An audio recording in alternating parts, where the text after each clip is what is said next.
Hey folks, how's it going? This is Iron Seagull here, and welcome to my deep dive live stream recap for The Sims 4 Horse Ranch. Without further ado, let's get right into it. They started off in Create a Sim with the customization of the horses, and I will say the customization is pretty great. Though in the context of this video, there isn't really a whole lot to talk about because it's basically the same system we already have for cats and dogs and werewolves, just that we also have that for the horses now, so that is cool. But not far into the stream, they already mentioned something pretty intriguing, and it's that Sims can develop a fear of horses. It's even capitalized in the caption, so it is an actual feature, which I'm surprised they're adding any more fears at all. I didn't think that was ever gonna happen. So maybe in a band's pack we'll get stage fright. When they started showing off the clothes and accessories, that's when I got more interested. So horses have two outfits, a riding outfit that they change into when your Sims get on the horses, and then just the regular everyday clothing. So that's cool. That is like with the dogs where they have a different dog walking outfit and everyday. And I love these leg wraps. They're not leg warmers, they're called leg wraps. So there are plenty of interesting swatches there, even the flames and the hats and the flower crowns. We've seen some of these in screenshots already. I'm really happy that we're getting horse blankets as well, so definitely looking forward to customizing my horses with this stuff. They mentioned with the riding equipment, they are focusing mostly on Western gear, but they have some English as well. They did show off some of the human Create a Sim clothing, and I'm liking what I see so far, especially with some of them having dirt on them to really show like getting dirt on the clothing after a hard day's work to kind of get that sort of vibe across. It's a welcome change from a lot of the comfy and athleisure wear we've received over the past year or two. They did mention with the bandana around the neck, it's actually called wild rags, so good to have the proper terminology for that. That is probably something I am going to use quite a bit, especially because they did let us have it as a separate accessory instead of when it would normally be like just fused to one outfit to minimize clipping with other stuff. I think my favorite thing that I saw here though was the horsey onesie for the infants. They're still a pretty new age group to the game, so it is nice to see something for them. Talking about the hairstyles for a moment, yeah, the ones in the pack I guess look pretty nice except for that very first one that reminds me so much of hairstyles that we seem to get all the time, especially for masculine frame Sims. But there's also 3 Native American inspired hairstyles that are going to be in a free update just before this pack comes out. So that is really nice that they're doing that. And that explains why we haven't really seen much of them in the marketing material for Horse Ranch. Next is the reveal of 2 new sim traits. There is Rancher, where they excel at the ranch life. It's kind of a vague description, but then there is also Horse Lover, which is pretty self-explanatory. They get along better with horses compared to other Sims. There's a couple of new aspirations as well. Under Athletic, there is Championship Rider, where they will aspire to participate in the horse competitions and win them, of course. Under Food, there is Expert Nectar Maker, where they want to get good at making nectar and make a lot of simoleons from it. Later, we get to see the new world, so there is the new map icon for Chestnut Ridge, and it's pretty cute, you know, the horse looking up. And then we see the world map, and there's 13 lots in total, so yeah, I ended up being slightly right about there being more than 12 lots in this world.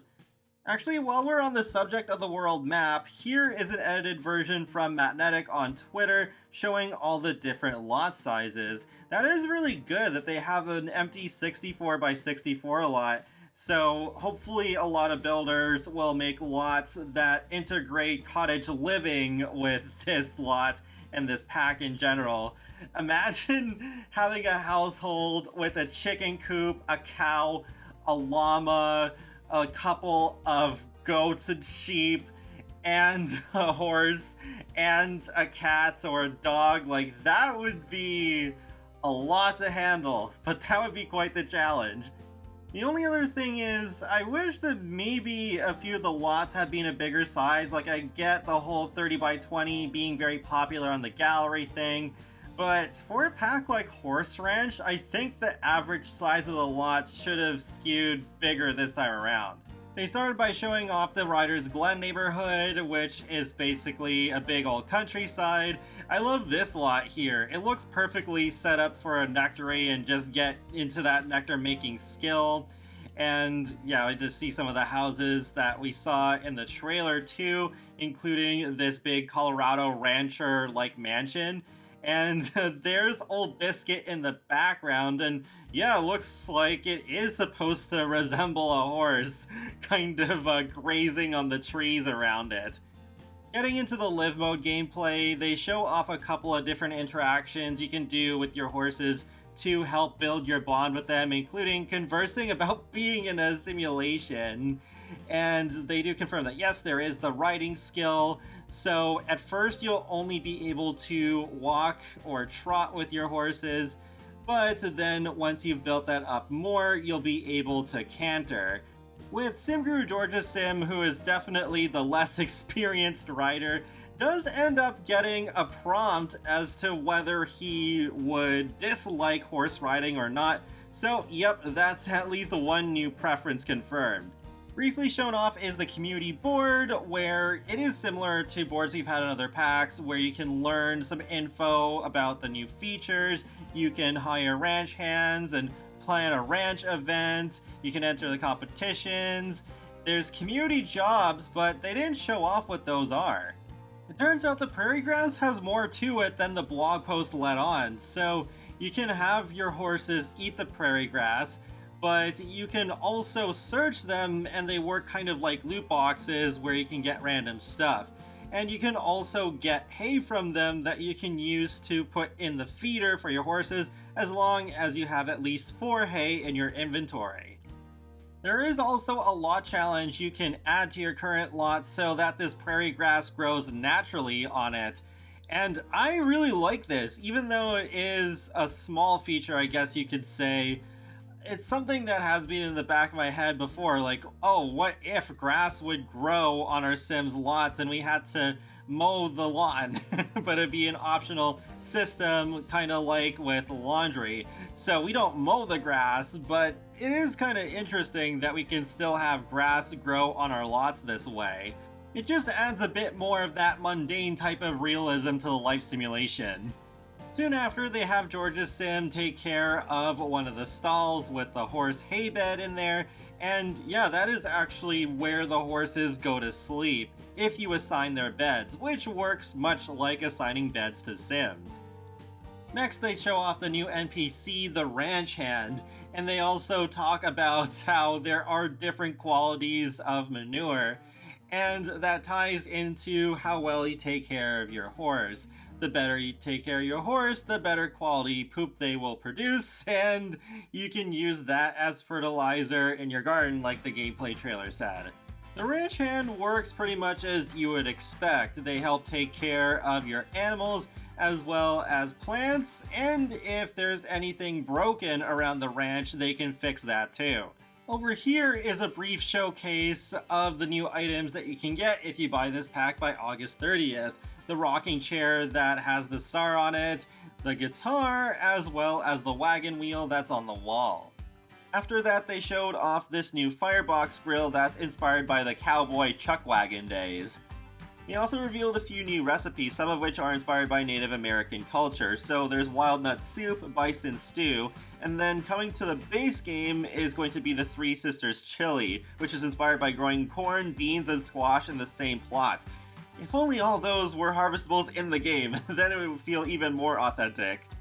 There's also pan de campo, which replaces the welcome wagon food when you're living in Chestnut Ridge, so that's a nice detail. I like it when they change that up because, yeah, fruitcake's not that great.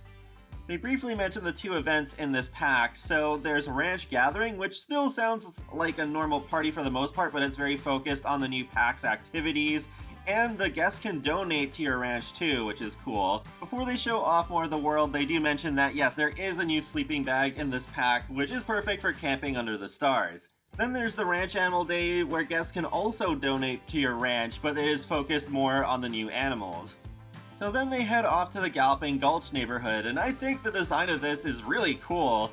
and I think could tell interesting stories if you want to play with a sim who's maybe living off the grid, just living further away from civilization.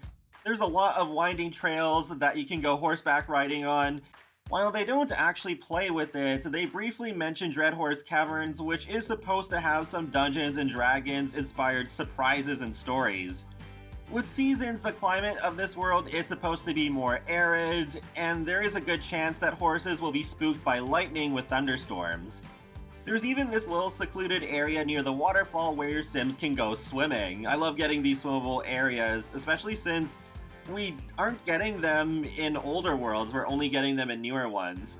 As the sun sets, they head off to New Appaloosa, which is the downtown neighborhood. It does have this classic Wild West look to it that I like, but I noticed pretty quickly that there aren't many Sims around, so it gives it also more of a ghost town feeling at the same time. An important place in this neighborhood is the Hey Now Equestrian Center, where your horses can partake in competitions, but they were too late because it closes at 7 p.m. And for some reason, even though it sounds like a very important part of this pack, they didn't fast forward or anything to try and show it off the next sim day. They just didn't really show it, but they did talk about the 4 different types, and with the Western pleasure riding, which I know sounds very strange, it's actually just about how chill your horse is while your sim is riding. But these competitions all focus on different skills, and once you've started earning medals, then you will unlock the more advanced difficulties of each. The dance hall is then shown, where they confirm that yes, paintable ceilings will be in the free base game update, and thank goodness, this is something I've wanted for so long. Finally, we won't always have those white ceilings every single time. There is the new dance style, which is cowpoke dancing. You can see a bunch of Sims doing it here. And before they head home, they do mention there is the general store, though again, they came here too late, so they couldn't actually show off every single thing that you can buy, but you can buy mini goats and mini sheep from there. But if it is too late for you to be able to do that, then you can still get them through the community board or through the phone. There's a surprising amount of different colors you can get the mini goats and sheep in, and there isn't really too much that we didn't already know about them, but with the wool and the milk that you can get from the mini sheep and mini goats respectively, you do need cottage living to actually have wool and milk from them, which, I mean, I like cross-pack integration, but it does feel a little weird that you need that pack installed in order for you to actually have those resources available to you. One other thing is that there is supposed to be a way for your Sims to count sheep and knock themselves out that way. So we kind of saw a little bit of that in the trailer, but still not sure how to actually initiate it. With nectar making, they do reiterate that yes, it is a skill, and if you have game packs like vampires, werewolves, or Realm of Magic, then there are more recipes that are available to you. They show off the nectar racks too, and they are stackable, which is pretty nice. Another interesting thing they confirmed is that there are going to be new sentiments. For example, there's one related to a foodie sim when they see another sim chug nectar directly out of the bottle, where they're just like, oh my gosh, what are you doing? And there's supposed to be one where if you see your loved one handle manure, then that's also a thing. Some of the build-buy items are shown, and one particularly cool one is the ranch sign, because then there's a lot of objects you can put on it, including some signage where you need to max out your horse's skills in order to unlock them. Before ending the stream, they confirmed one last thing that's going to be in the free update, which is finally we can use free cam while in build mode by hitting the tab key, because normally we have to be in live mode. But with the better build buy mod, you can actually do that in build mode, and thankfully, we won't need that particular function anymore. Ceiling painting is shown off, so yep, you can use any floor tiles in the game for your ceilings as well, which is pretty cool. Also mentioned is that some floor tiles are going to get additional swatches, and there is also going to be a door in the base game where they've added some ranchy patterns to it. We very briefly get to see a child riding a horse, which looks adorable, and that's it. So Overall, this stream was surprisingly short. I was at work when it was airing, and then when I managed to get a chance to get on Twitter, I was like, wait, there's like hardly anyone talking about it. Is it already over? Yeah, it was much shorter than the Growing Together stream, and there is some cool stuff that was shown off, but I'm still not convinced this is worth the full price of an expansion pack. It does look fun, but yeah, I still feel like, okay, if this was a game pack, this would easily be one of the best ones, but I don't know. I'm still unsure about it. And it is really strange that they didn't take the time to go and show us the competitions in action, especially considering this one was pre-recorded instead of being fully live. They could have just inserted a part about that, but they just decided it was okay. And that wraps up another Sims Info and Thoughts video, so feel free to let me know your thoughts in the comment section below about this live stream, and be sure to subscribe if you'd like to keep up with my latest gaming content. I will talk to you all later, and have a great day. Thanks for watching!